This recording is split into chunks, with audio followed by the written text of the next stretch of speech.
Morning. Good morning. Our invocation this morning will be led by Larry McKenzie. Thank you, Eric. The strength of Toastmasters is in its members. It is not in strength in numbers, but strength in our actions. In this meeting this morning, may each and every one of us here give and receive supported coaching so that we continue to develop and grow our leadership and communication skills. Hansel B. Duckett said, "What this country needs is more free speech worth listening to." Today, let us learn to think, listen, and speak so that our speech will not only be worth listening to, but it will move the hearts and minds and souls of those listening. Mr. President. Thank you, Larry. We'll do the pledge.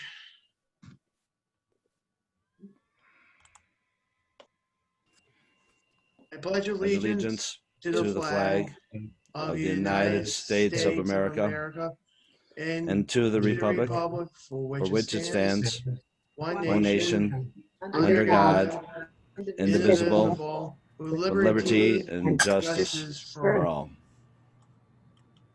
Thank you, Larry. Good morning, fellow Toastmasters, and we have a guest this morning. Yeah, two guys. Two guests. We have Jamal. Is that I pronounced it right? Good morning. No, my name's Jamil. Jamil. Yeah. Good morning, Jamil. Thank you. Glad to be here. Where are you from exactly? I'm from Buffalo, New York. That's where I am right now. And I was invited here by Samir. Great. Oh, we're glad to have you along for the meeting this morning. Thank you. I'm glad to be here. Welcome. I just want to say thanks to all who came to the socially distanced picnic on Sunday. And we want to thank Margot for her wonderful hospitality. We had a wonderful time. And to everyone who did not come, we did miss you. So thank you to all who have come on Sunday. Are there any announcements from the floor? All right. I do have one, Eric. It's Larry. On Tuesday morning or early afternoon, we presented a program to the Rotary because Rotary will be also teaming up with Toastmasters with some programs, and we were invited by Tracy, and Mom was our speaker that day, Jackie, and I must say that Jackie gave a phenomenal speech, probably one of the better speeches that I've seen Mom give, and she said that she was extremely nervous about it, but I tell you, if that works for being nervous, she did an awesome job. But I just wanted to let everyone know that we had participated with the Rotary Club in regards to a demo meeting and different things also. So back to you, Eric. Thank you, Larry. That's awesome. It's good to represent the Rotary Club. When did they meet, Larry? That is a Tracy question. That's a Tracy question. All right, I'll get in touch with her. Well, if there are any other further announcements, I'll turn the proceedings over to our Toastmaster of the day, Len Thornton. Thank you, Eric. Good morning, everyone. Little housekeeping first as we go here. We're missing our grammarian. Ryan has not joined us yet. So do we have any volunteers? Anybody that would like to be, ooh, Kate, I see your hand up. You got it, Kate. Thank you much. And a gesture master. Alexis must be sleeping in today. Anybody care to look at our gestures and comment at the end of the meeting? I could be the gesture master. Thanks, Samir. Appreciate it. Anytime. Okay, those two Phil. We are good to go. I will begin, so I don't forget, with our general evaluator.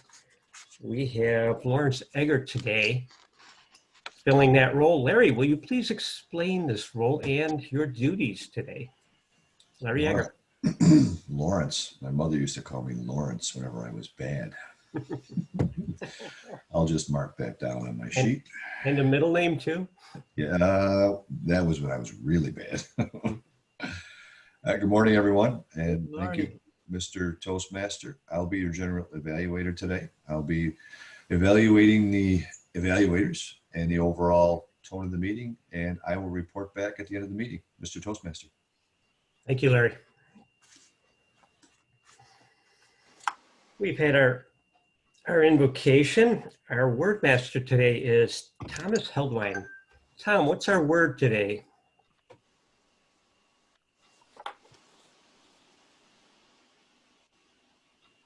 Cannot hear you, Tom. Yep. Oh, I there you get go. out of chat. I just It's placed mobile. it in the. I placed it in the chat, and I had two, depending on how your feelings as far as how it will end go. Either it will be a crescendo, i.e., a high point, like the crescendo of the meal was tiramisu, or it will be remnant. I am a remnant of an older time, and it can be used as an adjective too. I have many remnant tendencies. Thank you, Mr. Toastmaster.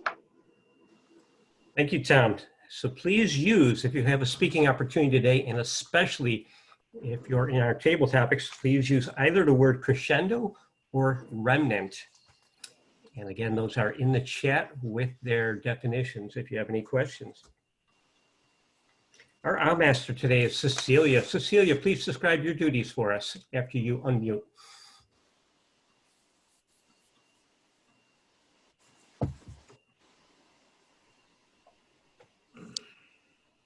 One more time, you had it. You're still muted, Cecilia. Cecilia, we can't hear you.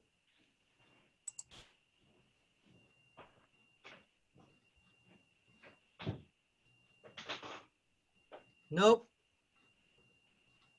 Yeah, now. Oh, Okay. okay. There you go. Good morning again.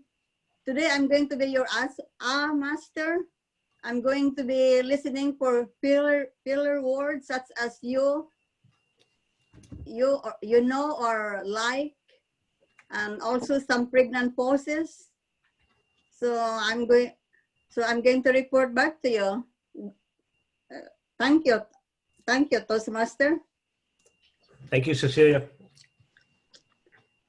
Our grammarian this morning stepping up for Ryan is Kate Banks. Kate, please describe your duties for us.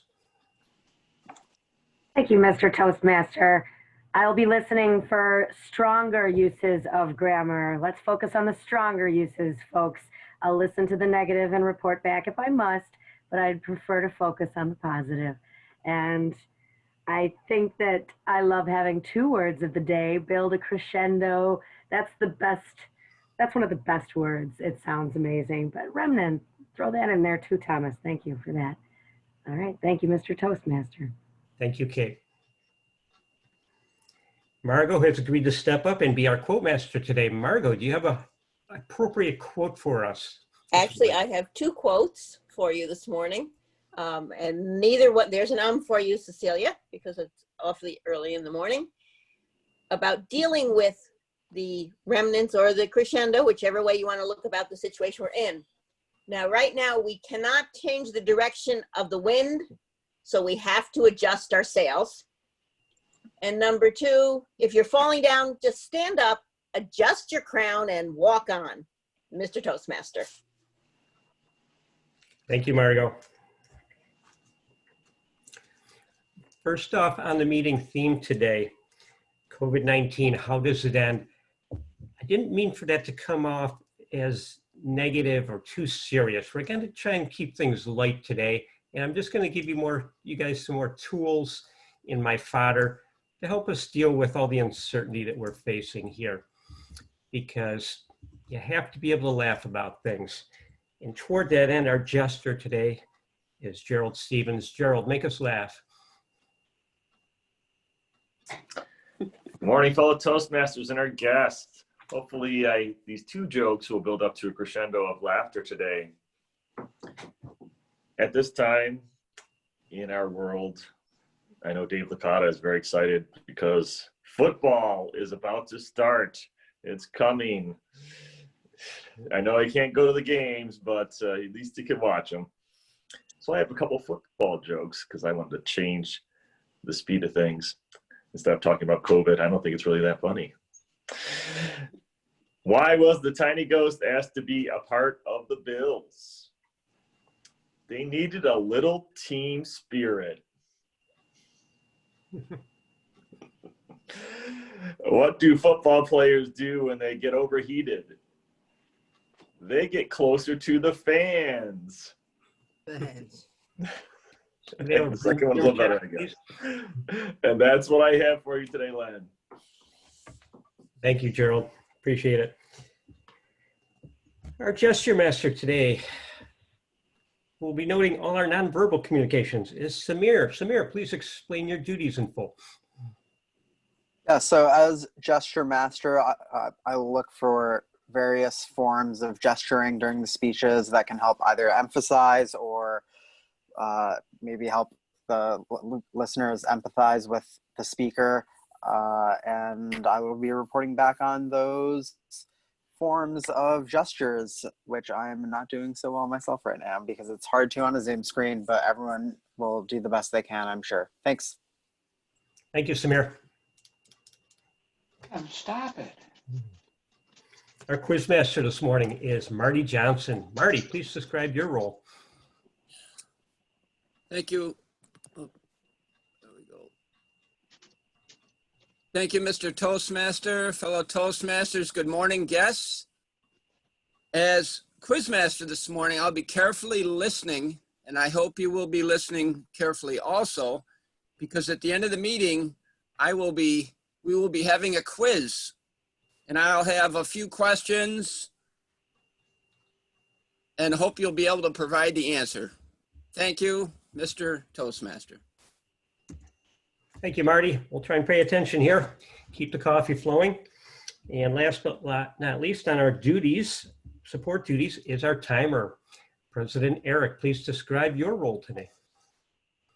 Thank you, Len. Good morning, fellow Toastmasters, most welcome guests. As your timer today, I'll be timing all table topics, speeches, and evaluations with table topics from 1.5 to 2 minutes. Prepare speeches normally 5 to 7, and evaluations 2 to 3 minutes. And I will be updating everybody periodically throughout the meeting. Mr. Toastmaster. Thank you, Eric. Okay, COVID-19, how does it end? My goal today with this theme is to dispel some of the myths. As you all know, we're in an election year, and certainly with all the uncertainty about this pandemic, there's been a lot of misinformation coming across the airwaves, social media, even people passing it along to their families. I sincerely wish that it hadn't become a political thing, that it was treated as a true health crisis that it is. But sadly, it has become politicized quite a bit. Now, I'm an information junkie, and I search out multiple forms of information, and I kind of feel I have a sense for the inherent bias of different reporting agencies and so on. I use for my information on the pandemic, Johns Hopkins Center for Health Security, who publishes daily statistics and graphs and so on, and a lot of feature articles, as well as the New York Times daily coronavirus briefing. But also I look at dozens of other things. I actually read the studies when they come out, evaluate how credible they are, what they're actually saying, as opposed to what politicians think they're saying, and so on. And I've also noticed a few things here. There's been a great lack of leadership and a really lack of understanding of what the end game is. How does this all end? First off, it ends with fewer deaths if everybody wears a mask. I mean, that's tried and true. That's the one thing that everybody should be in agreement on. But sadly, that's become a red versus blue thing. Germany and South Korea adopted a universal mask wearing from day one back in January. And their curves in terms of infection rates are far lower than most other developed countries. So I just want to put that out there. We get different information from the World Health Organization, the CDC, the FDA. The FDA has to approve a vaccine when it's finally developed and tested, when it's gone through phase 3 trials. So they'll be the deciding one. A lot of experts agree that's not going to happen until early next year. You'll see announcements that vaccines are available. Well, being available and being tested as safe and effective are two different things. If you put out a vaccine that ends up killing people or gives people a false sense of security that they're truly immune and they're not, that can do more harm than good in a pandemic. Russia has come out with a vaccine which is not yet cleared phase 3 testing. They're calling it Sputnik 5 because they like to believe that they've beat us as they did getting to outer space. But again, the effectiveness of that is open to interpretation. We'll have to wait and see. This is not the normal way that drugs progress. We go through 3 different phases of testing for a reason. And there have been horror stories when that process has been shortened. So I'll show you some cool videos and some graphics in a little while, but at this point, let's move on into our table topics, our impromptu speaking portion of the meeting. And our table topics master today is coming from the suburbs of Boston, is Mr. Tom Moran. Tom, take it away. Thank you, Mr. Toastmaster, and good morning, fellow Toastmasters. First off, I should mention that I've been getting a flash on my screen that says unreliable internet connection, and the screen goes off every once in a while. I still have the audio, but the screen goes off every once in a while. So bear with me if something does happen technically along those lines. For our, I guess our first question today was, I've been seeing a lot on the news about dating while you're on under the COVID-19 rules and regulations.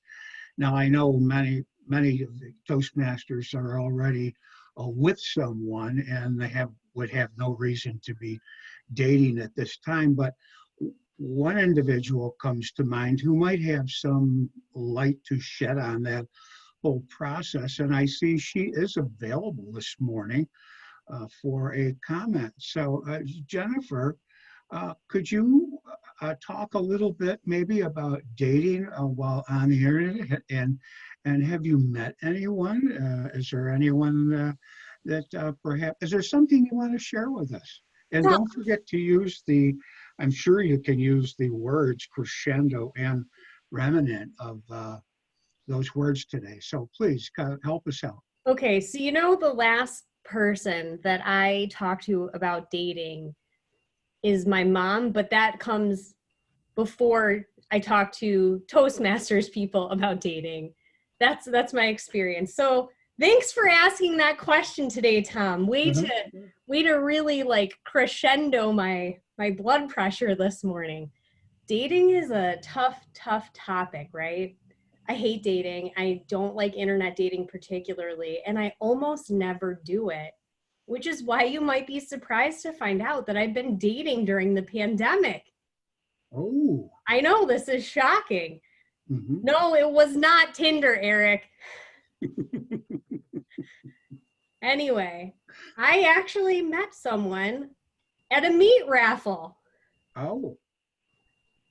Because that's the place where you meet someone. Don't worry, it was pre-pandemic. There were no masks involved because nobody was wearing masks at that point. But yes, I've been dating and it's been an interesting experience. And for the record, I saw an article this morning and I almost started laughing. It actually said that you should be wearing a mask and avoid kissing while dating. I haven't been doing that, guys. I'm sorry, but I just don't think that's realistic. You can only take the mask thing so far. And although, Len, I do think that the masks help, from preventing the spread of COVID, I'm not really willing to wear a mask in all cases, particularly if I'm trying to have a relationship with someone. Anyway, this is an embarrassing topic to talk about at 7 a.m. So thanks for that, Tom. I really appreciate it. I think I used the word of the day.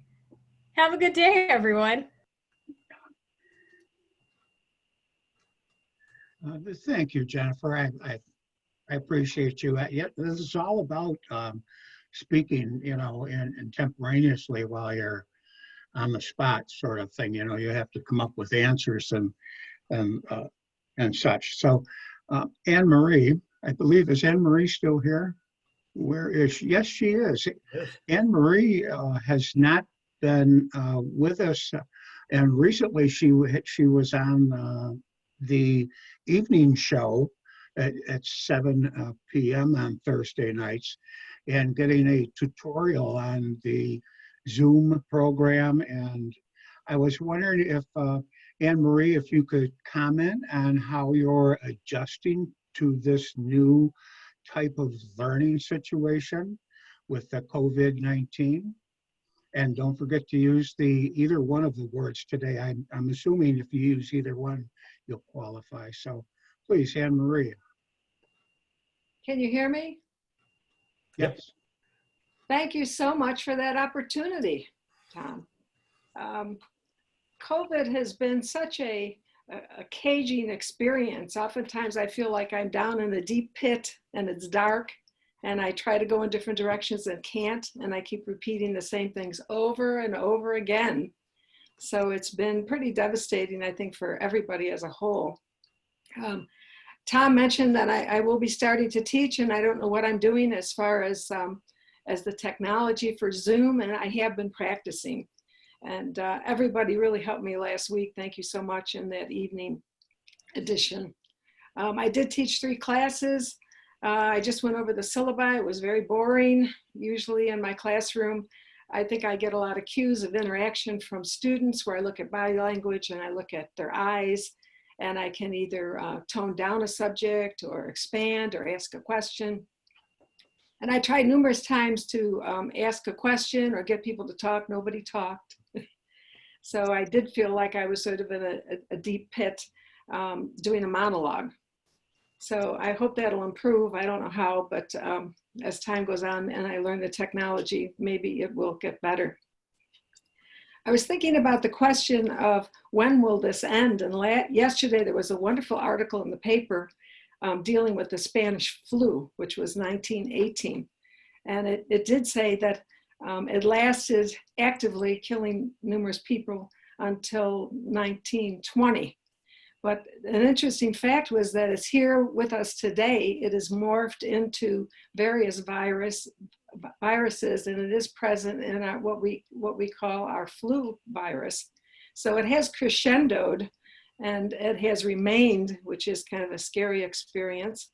And I see I'm almost out of time here. So that was a little bit shocking so thank you.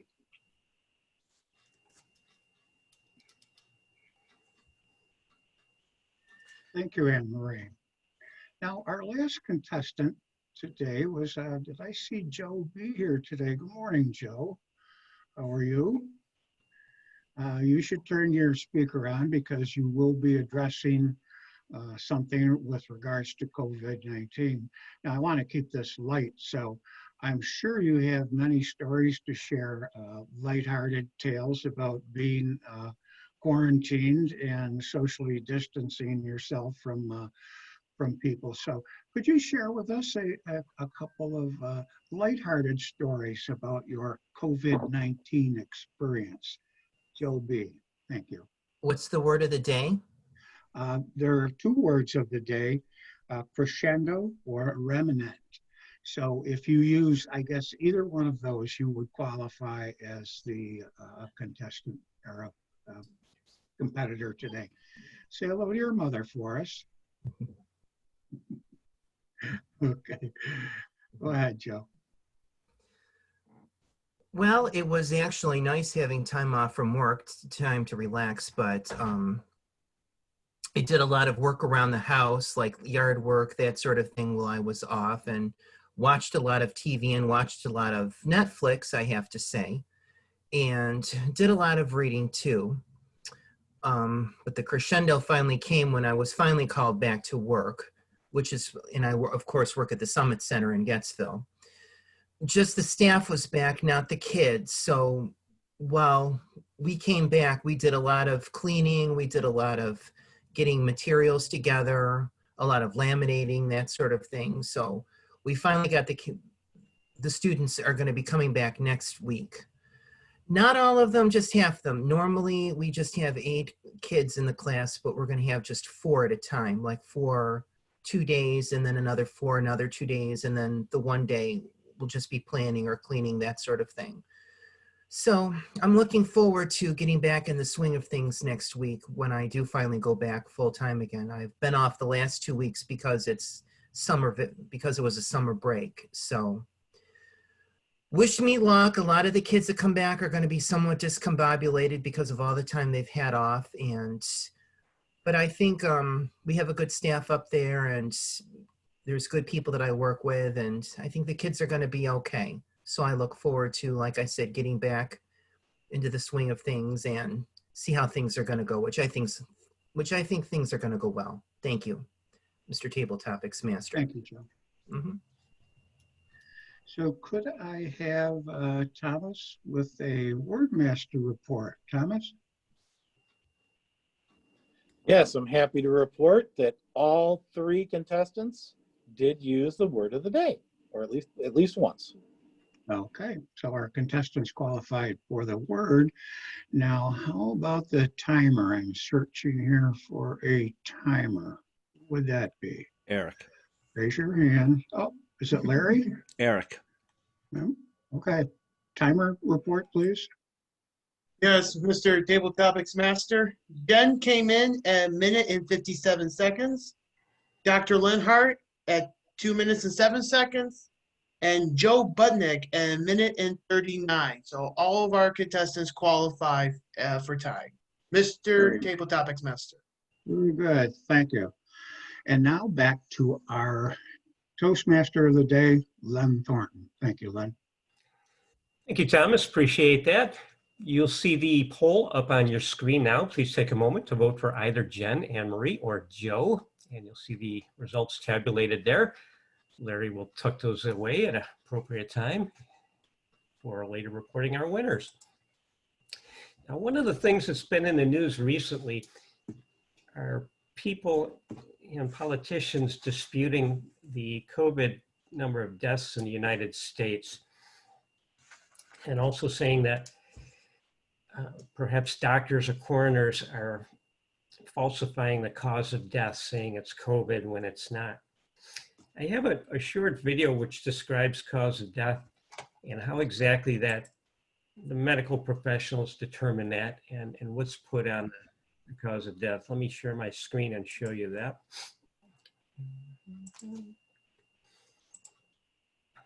It's a very short video. All right, let's keep talking about this. I'm ready.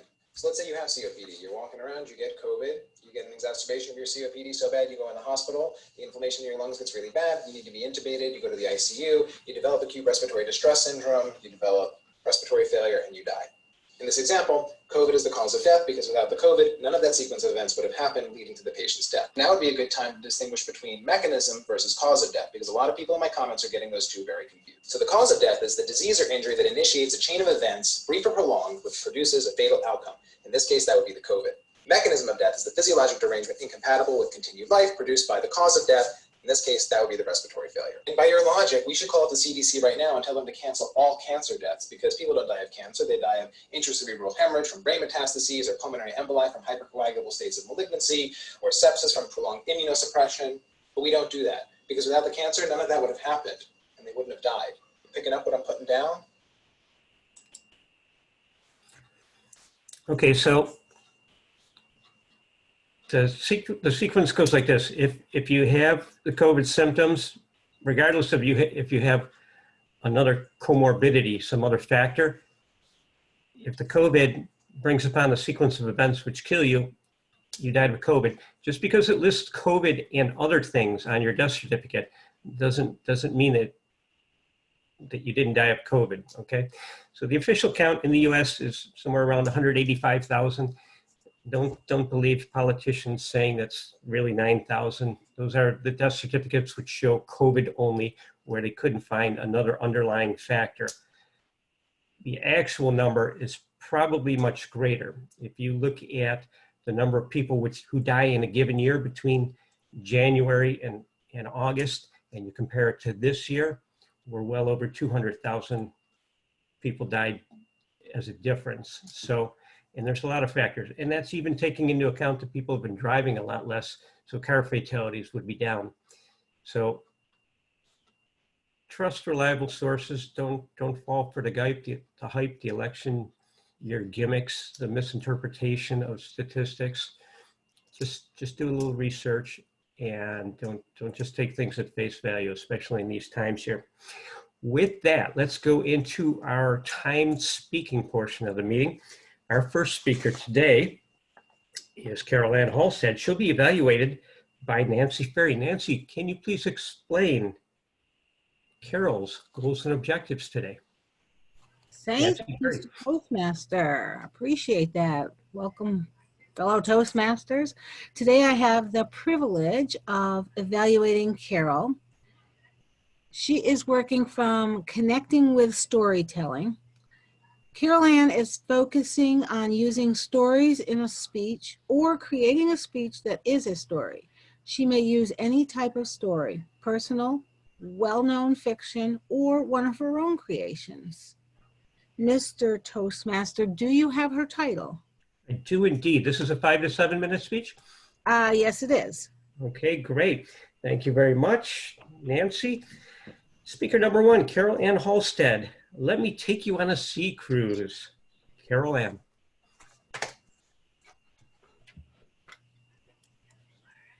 On October 27th of last year, my husband Dan and I, along with our good friends Joan and Bob, boarded the Celebrity Eclipse in LA Harbor. I always hesitated taking a cruise, thinking of seasickness, and maybe I watched Poseidon Adventure and Titanic too many times. But our friend Joan sold cruises for a living, so she convinced us to go on a couple cruises, and actually this cruise was our third with them. When we boarded, the first thing you do is take the elevator, which is an experience because it's clear glass, so you get to see a lot of the ship as you're going up the elevator. So we got to our cabin, and shortly after that, you have the safety drill where everyone goes to the area that they would go to in case of an emergency. And the crew makes sure everyone is accounted for in this drill.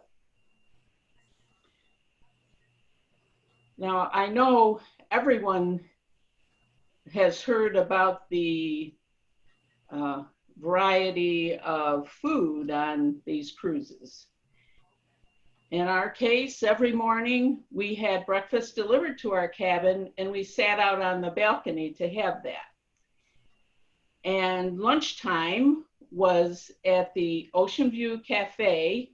It was a buffet with a cornucopia of choices. At night, we ate in the Moonlight Sonata. And there you felt very special because you had a waiter who seated you, pulled out your chair, put the napkin on your lap, called you Madame and Sir, and often remembered what beverage that you liked. The day was full of many activities. We usually went to the morning lectures. One was a planetary scientist who talked about everything from Mars to the stars. Another day, we listened to an expert on the history of rock and roll, who talked about Elvis, Roy Orbison, the Everly Brothers, and also got to the Beatles.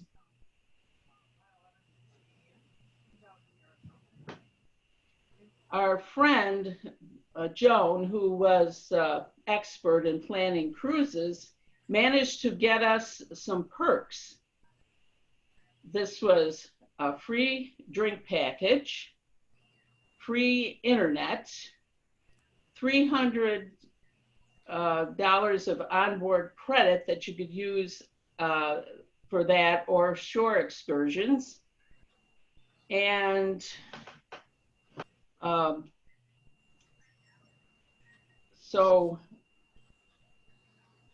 that was, an advantage of going with someone. She managed to get us a room in the concierge section too, which meant along with all the food you had during the day, they did bring you snacks at 2 o'clock in the afternoon every day.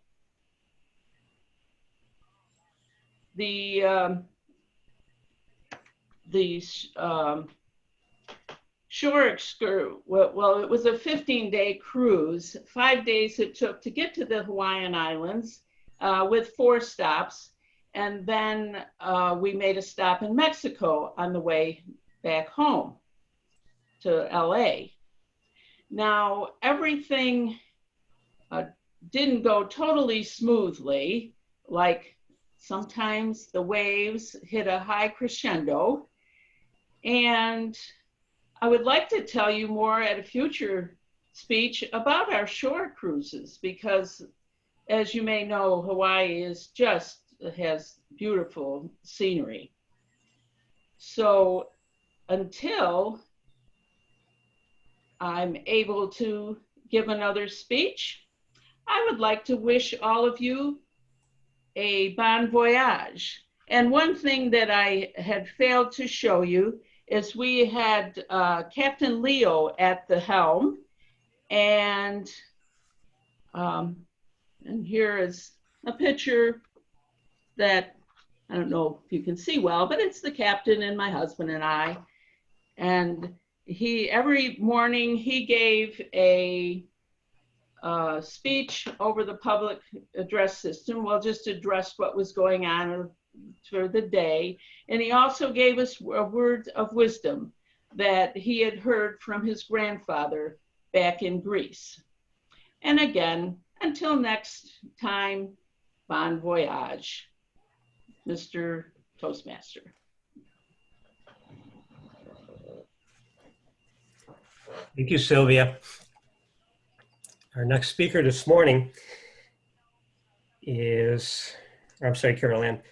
Our next speaker is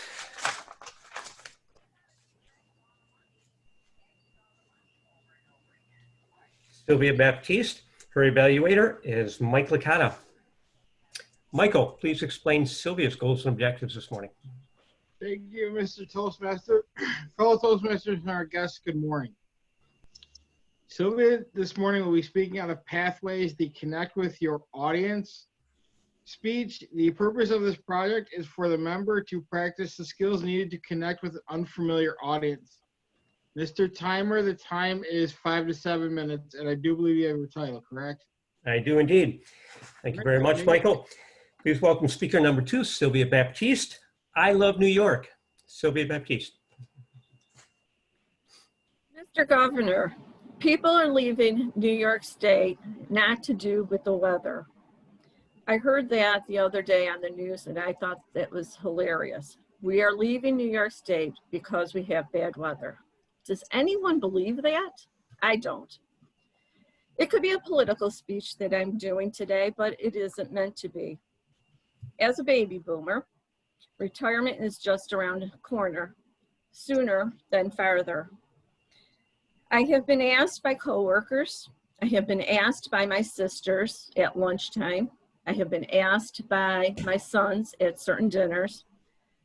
So when you retire, are you going to leave New York State? I don't even have a retirement date yet. My husband has worked 33 years so far with the New York State Corrections. And if you ask him today, he would say he has 3 more years. We're just not sure what month yet. Do we wait to his birthday? Do we wait to end the calendar year? That's another topic. But to leave New York State due to the weather, it is just crazy. And he is just talking nonsense. I love the 4 seasons that we have. You start, you know, with spring after a cold winter, and the first day that you have a 50-degree weather, you see everyone outside with sweatshirts on, light jackets, cleaning up their yards, neighbors you haven't seen from the whole 3-4 months of long wet winter, and you catch up on the news, what's going on. Spring is short, we know that. And one morning you'll hear the birds singing, and you'll hear the kids out more playing. And then you'll notice buds on the tree, flowers popping in your garden, and you're ready to plant, and you're just ready to move on. Like I said earlier, I kind of got distracted here, sorry. As I said earlier, the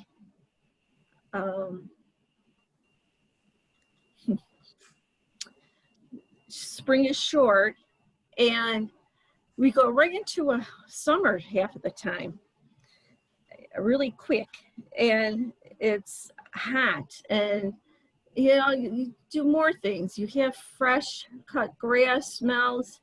You have people outside at picnics, gatherings, even though we are told not to. We have 4th of July holiday in there. Everyone's looking forward to 4th of July. And then the next thing you know, it's fall. And that is my favorite time. I love fall. I love the beginning of the new school year. I know, crazy, isn't it? But it feels like a new year, not January as a new year. Kids are getting ready for school, meeting teachers, meeting new employees. It seems to have a turnaround at that time. You have Indian summer, cool, warm days, cool nights. And then you have the foods that go with the fall. You have a lot of cinnamon and spices smells in the house. People don't mind cooking. And I do look forward to that first homemade pot of homemade soup that I make, and or chili. It just feels so good to eat that. Of course, Halloween is my favorite holiday. I take Halloween over any holiday. And you see the kids starting to get dressed up for the spirit of Halloween. People are just more friendlier to me than Christmas. Christmas is too commercialized. You have the different fruits and vegetables from in fall than you would have in the summer. A whole new change. Then we go into winter. Could you imagine, just close your eyes and think about this. You have the white snow, the first snowfall, and things are covered. And even if you open up your door, it seems so quiet, peaceful out there. It is so nice. I know after the 20th time of cleaning off your car with the snow and ice, you're probably saying, can't wait till spring comes. And it does. It comes, and we're back through the whole cycle again, getting outside with the nice 50-degree weather. We don't have tornadoes. We don't have hurricanes. We don't have flash flooding. But you know, a couple snowstorms is not really a big issue anymore.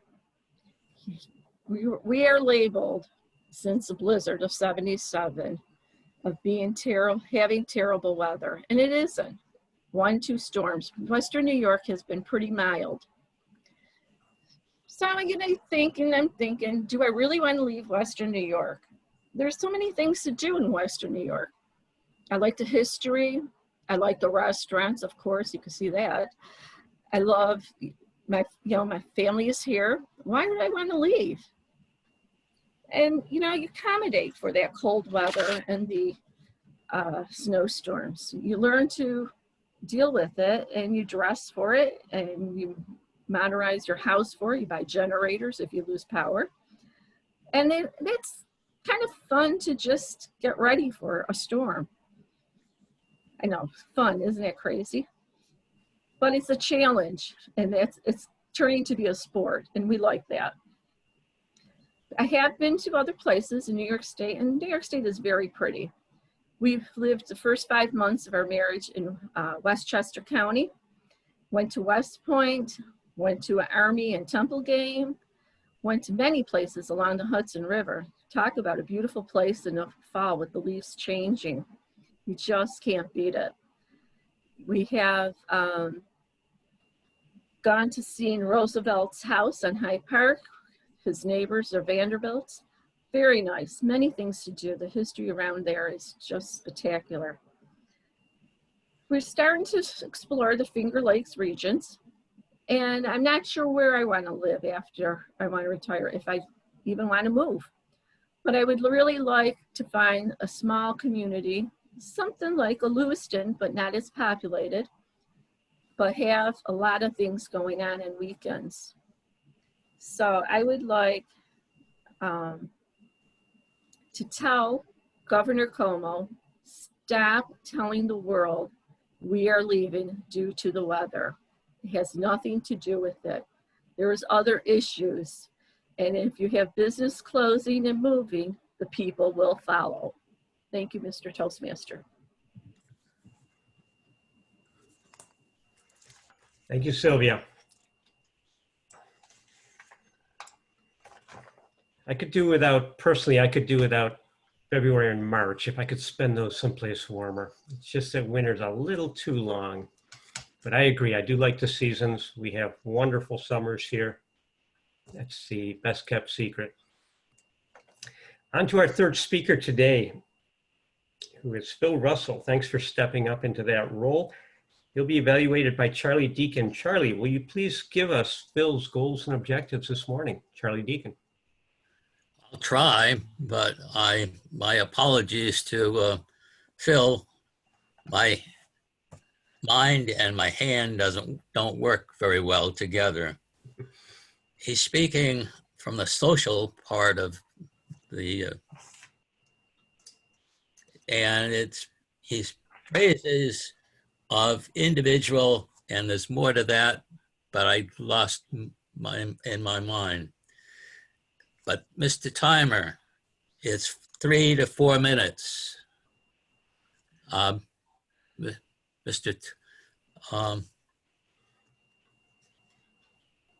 to Len. Thank you, Charlie. Please welcome Phil Russell, speaking this morning. Consistent and persistent. Phil Russell. Consistency, persistency. This organization that I'm going to talk to you about has nothing but that.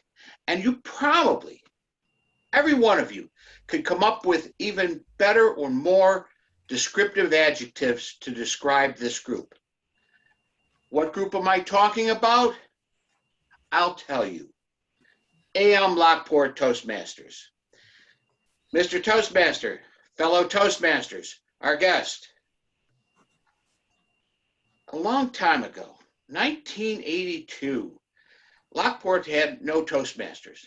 Then it started one. That very year, or shortly thereafter, they started an advanced group. They called it just our advanced group. We didn't have no association with Toastmasters. In fact, Toastmasters told us we couldn't do what we wanted to do, which was give 5 speeches, 5 evaluators, get credit for it. No, you have to have a real meeting. So we continued on. We met at the Best Western. We met at the Dale first, the Best Western, then went to Friendly's. We had a long stay there. Then to Tom's Diner. Now where are we? We are in virtual reality. Holy mackerel. Talk about persistence. I'm telling you something. We've changed and we've grown every time. We have become better with every change that we have had. Tom's Diner is the worst place in the world to give a speech. But you know what? It's the best place because it's the hardest place and you learn from that. We have come to a great crescendo in this. Other organizations have dropped out. They've not even been able to succeed. From that group and the new Lockport Toastmasters, they no longer exist because they weren't as consistent. They didn't meet every week like Lockport did. Lockport did. The evening group, they started almost on time and they ended somewhere around midnight. Now, nobody could tolerate that because it just went on and on. It wasn't like our social, which has developed and we get people because it's a social hour. Toastmasters meeting is a meeting and it starts on time, it ends on time. It's consistent. It's persistent. I've never seen anybody that, what's the word? It's worth getting up for. Somebody made that up. I think it was Jackie. It's great. I get energized. It builds my day to a great crescendo starting in the morning, and it's unbelievable. This organization is one of the best organizations in Toastmasters, bar none. I'm telling you that, and I believe it. More importantly, it's one of the best overall organizations. I belong to Lions. I've been in other groups, professional groups. This one is the best. You know why? Persistency and consistency. Mr. Toastmaster.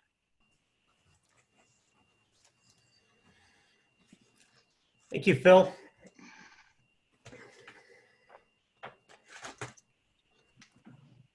Can we now have a timers report? Eric, how did our 3 prepared speakers do this morning? Well, as I went off the air after an internet malfunction, I couldn't even finish on both speeches. So I'm gonna give everybody a pass and everybody qualify. I have Carol Ann at 5:48. Sylvia, I think she made time, and Phil made time, so I couldn't even give you a precise answer. They did indeed make time. I was following along with my own stopwatch just for the color banner there. So congratulations to all 3 of our speakers. Larry is putting up the poll. Please take a moment and vote for the best speaker.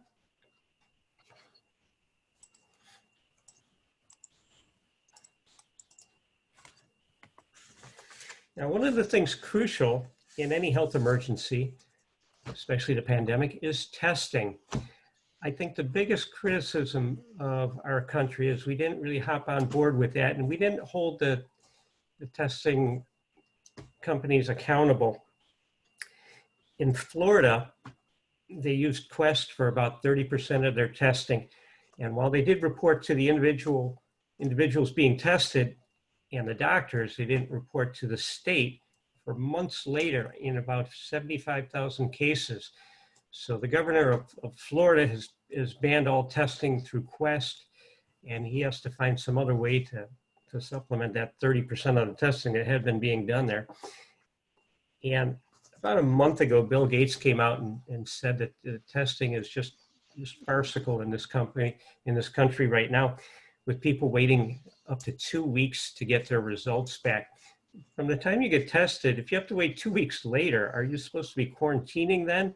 How can you know if you're exposing other people? It's absolutely absurd. And his idea was that if you get your test back in 24 hours, the testing company gets paid in full. If you get it back in 48 hours, they get half. Beyond that, they don't get paid. That would have forced the testing companies to ramp up their capacity, report in a more appropriate time frame, and make it a useful tool. And I don't think it has been as useful a tool as it could have been throughout these first 6 months of the pandemic. Now, a story just out, Germany has come up with a reliable home test where you just get a drop of blood from your finger, put it on a swab, and then you send it back in the mail. Then you can go online and see your results quickly. I think something like that should have been pushed a long time ago, and that would have given us some visibility in this pandemic here. Without testing, yes, when you test more, you do find more cases, but the cases already existed. You just have some visibility. Without appropriate testing in a modern country, it's like driving a car with your eyes closed. You can get away with it for a short period of time, but you're not going to make all the turns. It's just ludicrous. And so with that, let's get on to our evaluation portion of our meeting. Our first evaluator. Evaluating Carol Ann is Nancy Ferry. Nancy, take it away.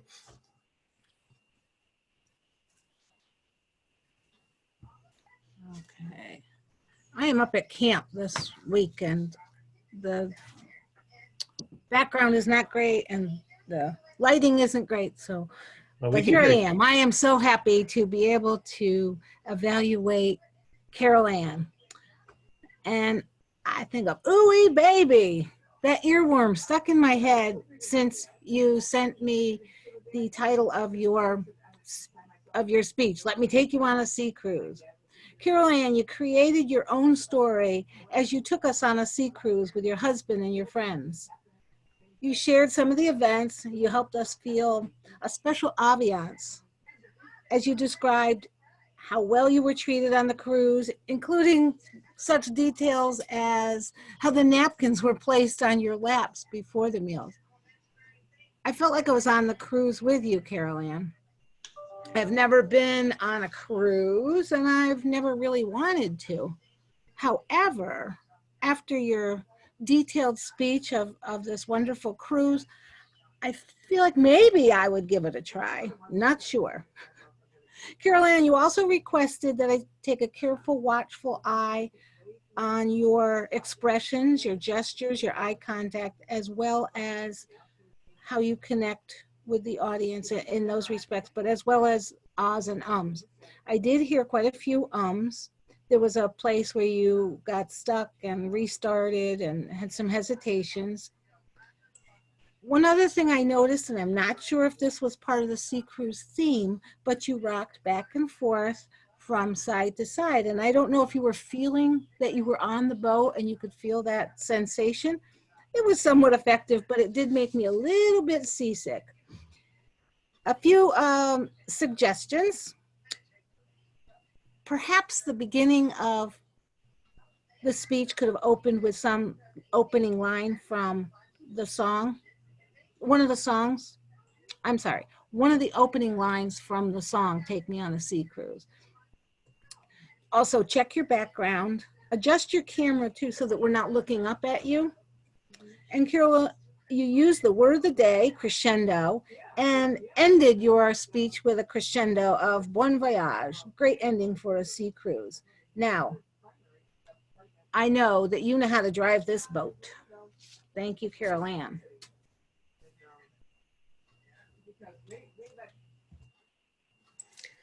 Thank you very much, Nancy. Our second evaluator today is Mike Licata, evaluating Sylvia. Mike, take it away. Thank you, Mr. Toastmaster, fellow Toastmasters, and our guests, and especially Sylvia. Sylvia, I know this is a really well-researched topic. Your passion came through. I know your passion came through in your speech. I know it's always a tough decision when it's time to retire to see what you and your husband end up doing. I know with kids all over the country now, that also plays into your decision when you do finally decide to retire and figure out where you're going to go in the future. But I think you did a good job of trying to sell staying in New York State. I know there's a lot of factors besides the seasons, but the overall structure was great too. You had a beginning, a middle, and an end. And I think that's one thing that a lot of us, when we go to write our speeches and go to present our speeches, is things we forget about. But overall, I think you did a great job of presenting a complete speech. Some of the changes I would make is everything is harder on Zoom. Certain things, not everything, but certain things are a little bit more difficult. But I want you to rely less on your notes and speak more from the passion that you have for the state through better vocal variety, through just to show that passion for you, for your desire to stay in New York State after you retire. I think you have to do a better job too of making eye contact with the camera. It's everything we have to get used to in this new reality. I think that you did a solid job, again, of presenting a beginning, and middle, and end. I think that you and your husband have several tough decisions coming up, but I do want to congratulate you on you finding ways to enjoy your retirement once you get to that point. And I do have to give you a lot of credit. It was well researched, the passion was there, and I do want to wish you luck going forward in your Pathways journey. Mr. Toastmaster. Thank you, Michael. I'm doing timer here as well, so. And on to our third evaluator this morning, Charlie Deacon, evaluating Phil Russell. Take it away, Charlie.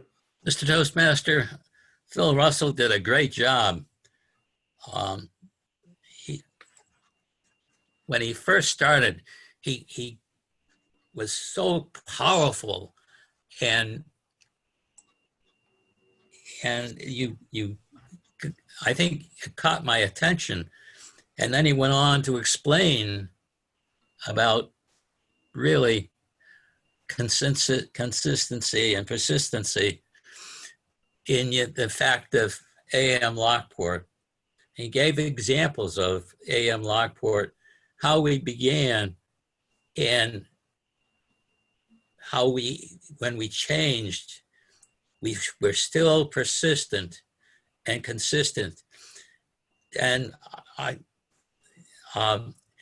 liked his movements too. He would go in towards the camera, and his voice changes were great. He really was giving us an idea of how great AM Lockport is.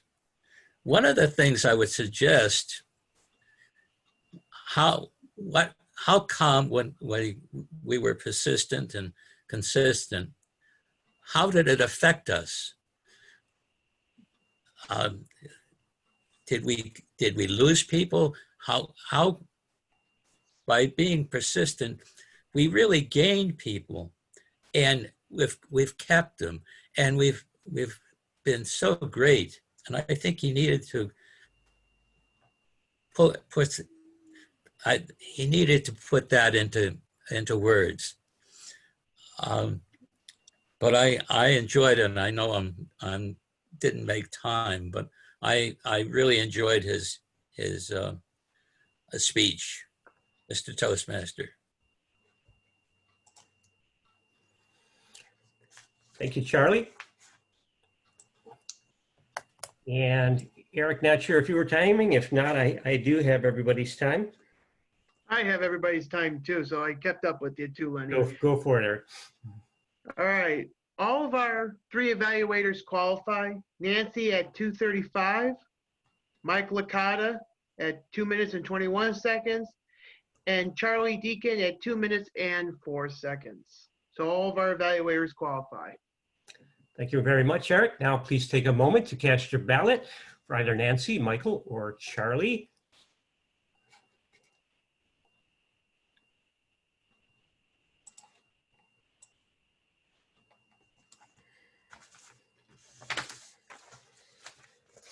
So where do we go from here? Of course, there will be a vaccine developed. It will be safe and effective.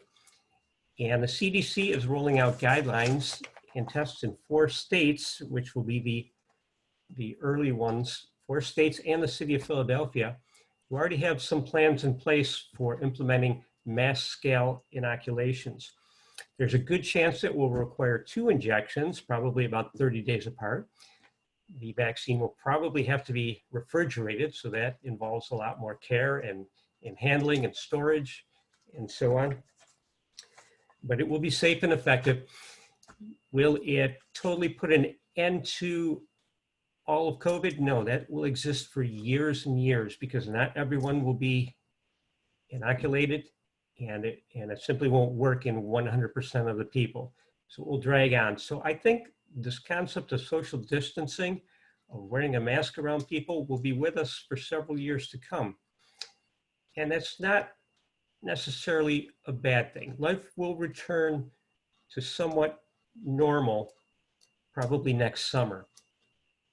Okay, as the people at highest risk, elderly, people with pre-existing conditions, people in institutions who are incarcerated or nursing homes, they will be given the vaccinations first and then on to the general public. But there are hundreds of millions of people, billions of people worldwide. And as we've seen before, outbreaks can spread very quickly to unvaccinated, unprotected populations. One good thing about this is the flu season. Traditionally, that would be starting around now, and they don't really know what to expect. In a typical year, the United States loses about 60,000 people to the flu. And most of these people are elderly or have pre-existing conditions, are very susceptible to it. And it triggers the respiratory problems, which lead to their death. So in a typical year, we would have 60,000 people dying of the flu. Because of social distancing and the care we're taking and the masks, that number could be a lot lower, but it's all going to be complicated because obviously the symptoms are very similar to COVID. So it's a very, very difficult time of year, and the experts it's a toss-up on what we're going to see this year. Couple that with all the kids going back to school, both the colleges and primary school. It's going to be some interesting times here. So hang on tight. One thing they found, which I don't think has gotten enough press, it's very difficult to spread COVID through touch, through contact and surfaces. Yes, if somebody sneezes, who's infected, sneezes on a surface, another person touches that handrail and rubs their eyes, yes, you can get it. But that's been overplayed a lot, and this hygiene thing with wiping down surfaces, I think that's more of along the line of like the security theater that we have in airports. It's called hygiene obsession there. Not a big deal. Also, what you can spread indoors is far greater, because of course it's spread by droplets. What you can spread indoors is far greater with recycled air than outside. So any event outside is 100 times safer than inside. And a lot of schools have kind of picked up on this, and they're keeping windows open. Like New York City intends to keep all the classroom windows open, even if it's cold outside, because you get some fresh air circulating, and it dispels these droplets, which can linger around infected people. So that's the extent of what I've researched. Let's go into our reports.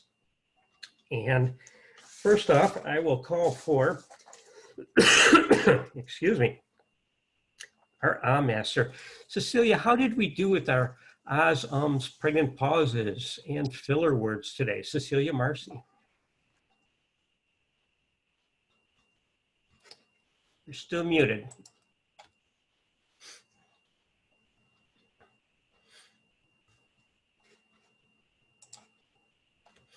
Okay. There you go. Okay. Thank you. Good morning again. I have some good news this morning. There's only a few people. I'll start with Tom Moran. Tom said, I guess. I think that's considered a. And Margot, 1 a. And Jane said, you know. Joe had 3, so. Sorry, Joe. And Lynn, you have 4, so. Maybe because you talk a lot. Carol Ann, sorry, Carol Ann had 2 R's and 2 so's and a few pregnant pauses. And Sylvia, 2 R's, 1 like, another, and I know, you know. And Phil Russell, just 1, you know. And Charlie, I can give a break for Charlie because he explained that. So Charlie has 1 and Nancy had 1 so and and Mike Licata, I know, I think, and that's it. Thank you. Thank you, Cecilia. Back to you. Next up, our grammarian, Kate. How did we do with the English language today? Kate, thanks. Thank you, Mr. Toastmaster. For our guest, Jamil, I'm not sure if you're from Buffalo originally, if you're from Western New York or moved here from elsewhere, but here in Western New York, we do speak flatly, and we are trying to be better speakers in this club. That's why we're here. So we're trying to improve our professional and interpersonal speaking skills, to improve our diction, improve our listening skills. It just adds to our credibility as speakers. And so we all are aware of this, but we get lazy sometimes. And I'm taking the page again out of Margot's book, and I won't call anyone out. I will just list some negatives and some positives. So the negatives are always dropping G's and D's and not finishing our letters. So gonna, you know, thinking, wanna, something going to lotta. And instead of saying and, I heard a lot of stringing sentences together. My last report, there were a lot more negatives though. So I think folks were doing a better job. And then our strong language, crescendo, culminate, remnant, dispel myths, crisis, politicized, information junkie, inherent bias, devastating, caging experience. I will call out Anne Marie. I loved that description, caging experience. I don't love feeling it, but excellent words. Monologue, discombobulated, hype, gimmicks, misinterpretation, modernize, consistency, persistency, virtual reality, bar none, farcical, and sea cruise. Well, imagine the sea cruise right now while we can't go on them. Thank you, Mr. Toastmaster. Thank you, Kate.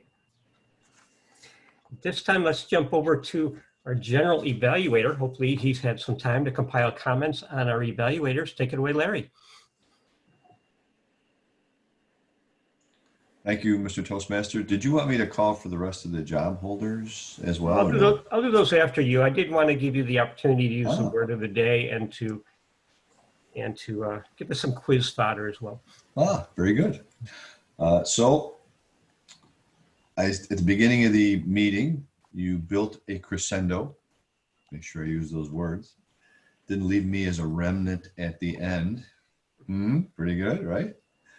But overall, it was, I just, 3 words for your meeting, Len. It was smooth, it was steady, and it was informative. I liked the filler information that you put out there. I like the fact that you research. I'm an information junkie myself, watching and reading all about this COVID stuff, and there is a lot of politics, unfortunately. And I think you cleared up a lot of that misinformation by your filler information. That was very good. The one thing I thought was interesting is you mentioned that we could read our own death certificate, and I was trying to process how I was going to do that. Hopefully I won't have to. You're a backup timer. Again, part of the efficiency of it, you made sure that the meeting ran well by just being a second for Eric, which worked out well because his internet failed for a short time. That was good. Kept the meeting going very well. So overall, I think it was a very good meeting. For the evaluators, Nancy Ferry, and first of all 3 evaluators, I think, did a great job. Each of them had a strong positive beginning, had some suggestions in the middle, and at the end, there was a strong positive ending. And I think that's important for all the speakers, that they know they did a good job. You know, you learn from some things you need to change, but I think it's important to leave with a positive note. And I think all three evaluators did that. Specifically, Nancy Ferry started out with almost busted up into song, which I thought was pretty interesting to start. And she did dwell a little bit more on the changes than I might have at the middle, and her ending was a little bit short. But again, using the sandwich approach, it worked very well. And then Mike Licata, same way, did strong positive, good suggestions, positive ending, and the same with Charlie. And just overall, I thought, again, just to repeat myself, it was a very good meeting, well hosted, and good job. Thank you, Larry. Our gesture master today was Samir. Samir, how were we with our nonverbal communication? So it was a pretty good meeting overall for gestures. I think some folks did not exactly get the memo. For table topics, Jennifer had some gestures indicating the surprising nature of her question that was interesting. Anne Marie did not have too many gestures, but a good sense of focus. And I think a lot of times people will be using their eyes and maybe their facial expressions more so. So I think that hopefully is something she can continue to broadcast to her students, because the focus was definitely there in her face. Joe and Len, Mike Licata and Charlie Deacon and Nancy, I couldn't really see any specific gestures. Carol, she had a few, in her speech, she had a few gestures that did convey a sense of the motion of the cruise, but there could have been more. So it was a good effort, but definitely something to build on. Sylvia had good facial expressions, a few regular gestures, nothing too emphatic. Phil Russell, he was the first person who really emphasized with his gestures, his speech. I thought he did an excellent job. He had his hands on his hips, you know, when he was kind of criticizing, and then an emphasis when we got to Tom's Diner, as well as other good facial expressions, pointing, various things that were an exemplar of what good gestures should be. So I think his speech was the crescendo for our gestures this meeting. Thank you, Len. Thank you, Samir. I think it is very difficult to truly express gestures when we're not standing up as we do normally when we meet at Tom's Diner. And I think that's something maybe we should work on. I'm getting a light in here. That's not gonna work. Okay, so it takes practice. You gotta adjust your camera for your room, for your environment. Phil was able to stand up and give his speech, and that's a wonderful thing. It gives us so much more opportunity to express ourselves with our arms and our body language. But it's obviously a challenge on Zoom. So I call on everybody to experiment. You can see yourself even if you just start the Zoom session on your own. I call on everybody to experiment with standing up, with creating your background in your camera angles, in your lighting, so that we can stand up when we're fulfilling a role, and maybe work toward making that the norm on our Zoom meetings going forward. I'm going to try that as well. Quizmaster, Marty, you were taking notes here, and you're going to see if we were paying attention. Take it away, Marty.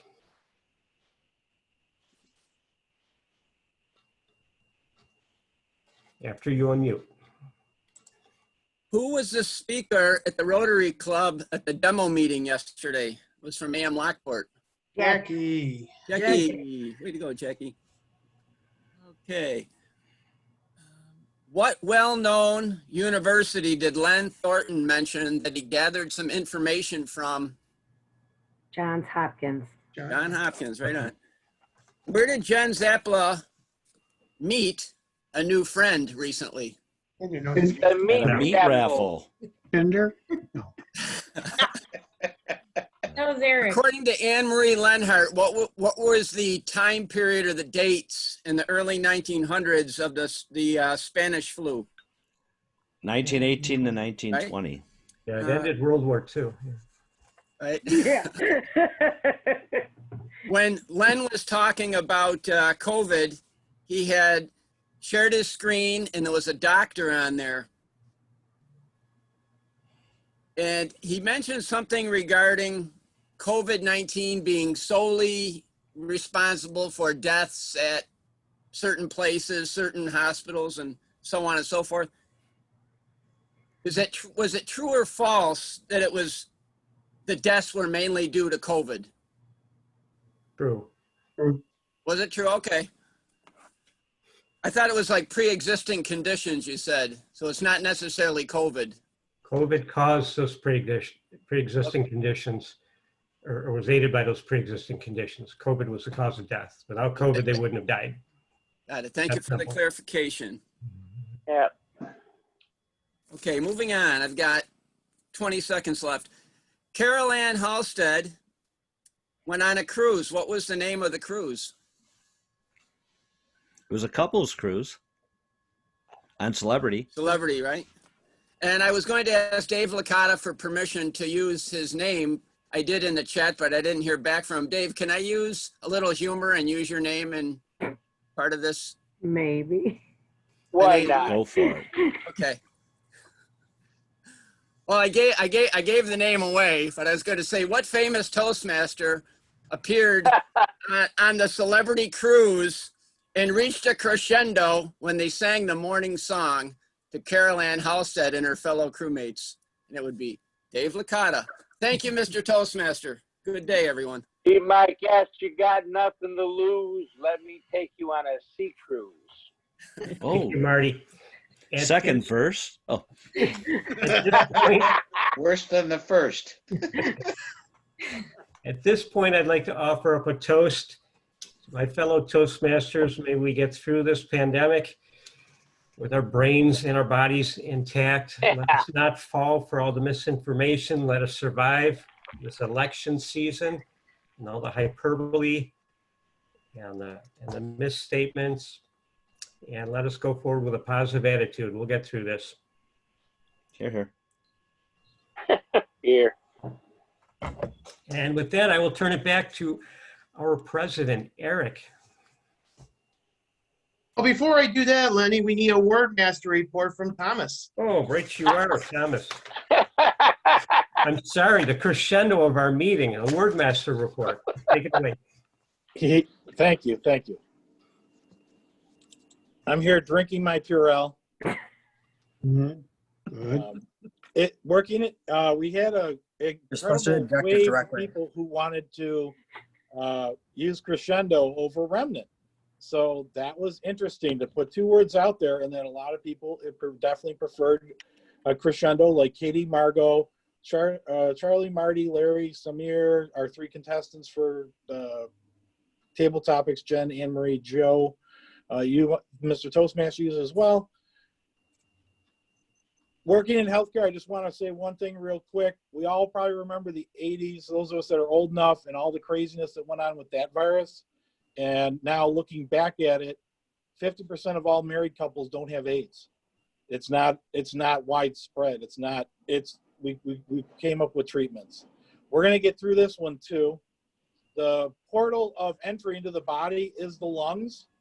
You can help yourself by making sure that you're having enough vitamin D.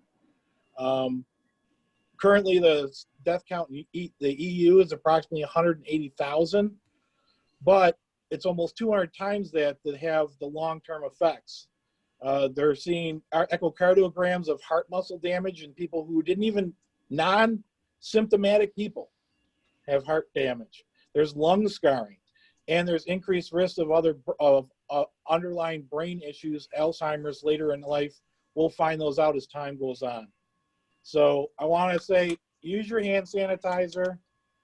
Don't do this where you'll try and wave it off. Keep your hands together, keep it in there, and keep them wet as long as you can. It takes 20 to 30 seconds wet in order for this to do anything. If you're one of these people who rubs them together real quick and tries to dry your hands off, don't. Keep them wet. I suggest taking vitamin D, but talk to your doctor. And even CNN has turned around on hydroxychloroquine. If you actually think you have the symptoms, make sure you get on that right away. The curing of the limiting of what it does and the death rates are halved. So don't fall into that. Make sure you please follow your doctor's advice and ask. That's all I have. Thank you, and hopefully that's a nice crescendo, Mr. Toastmaster. Thank you, Thomas. And with that, I will turn it over to our president to announce our award winners and final thoughts from our guest. Thank you, Len. Wonderful meeting as always. I would like to ask our guest, Jamal. Jamal, how you liked our meeting this morning? Jamil, sorry. Thanks for that. I enjoyed it. It was good. Oh, look, I'm saying I enjoyed it, and I'm looking forward to attending again. Please come back. We would love to have you again. Thank you for joining us this morning. Thank you. You're welcome. On to our winners this morning. Our best table topic speaker this morning is Dr. Lenhardt. Congratulations to Dr. Lenhardt. Our best evaluator this morning is Charlie Deacon. Congratulations to Charlie. And our winners for the prepared speeches is the one and only Phil Russell. Congratulations to Phil. Are there any Thank you. final? You're welcome. Are there any final announcements this morning? Go ahead, David. Mr. President, Yes. I did win Split Club. It's about $12 show me. Thank you. Aw, I miss Split Club. I Aw. know. We should do a virtual split club. Our Toastmaster for next week will be Carol Ann. Please let her know if you are able to fulfill your roles for next week also. Does Carol Ann have a theme for next week? Yes, it will be transition from summer to fall. All right. Look forward to the theme next week. And before I leave you, tonight is social hour. And I know Larry posted in the chat up the link. It starts at 7 o'clock, and we hope you can join us. And with that, I wish everybody a happy Thursday. Enjoy the rest of the week and have a great Labor Day weekend. Be well, be safe. We'll see you soon. Thank you all. Thank you. Jen couldn't bring the new boyfriend to